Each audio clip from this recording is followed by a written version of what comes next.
So based on your experience now in working with big, drone companies like Matternet, and the fact that you developed a capability to try to get a better handle on how winds and weather will affect drones, how significant will weather vulnerabilities be to the drone industry if we don't have better micro weather, for instance, better forecasts, and better standards around how drones can operate? What do you think the impact will be to the drone industry without better weather information and better certification?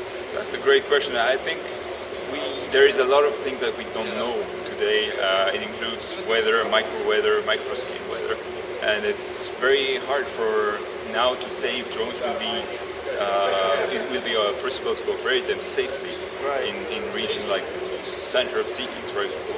We have very specific winds in there, and it's very hard right now to say if the drones can be operated safely there, if the designs of today are okay, or if we need to improve something.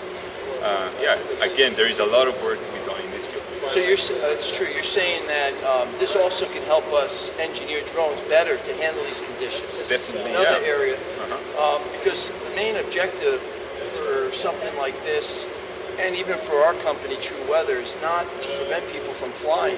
It's to try to enable them to operate more effectively and efficiently in these conditions. This is the very important part, yeah.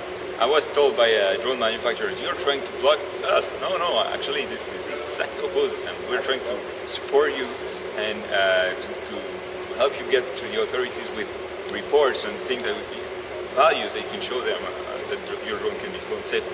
And of course, drones are going to, when they commoditize someday, if we can have a lot of beyond visual line of sight missions, companies are going to be very dependent on keeping them flying and productive, right? Otherwise, their ROI, their return on investment. You want to fly every day, yeah. You want to try to fly every day, and so if we can minimize the uncertainty, if we can improve our understanding of the engineering, and we can fly them more often in weather that today you can't fly them in, or because there's so much uncertainty in the forecast that you wind up sitting on the ground and not flying when you can fly. The whole idea is just, to try to get them flying more than you believe you would be able to, right? So that's right. We need to find the limits, and we need to define those limits very well. We need to define which drone can fly in these limits. Maybe there will be different limits for different types of drones. Right. And the idea again is to allow operation. Right.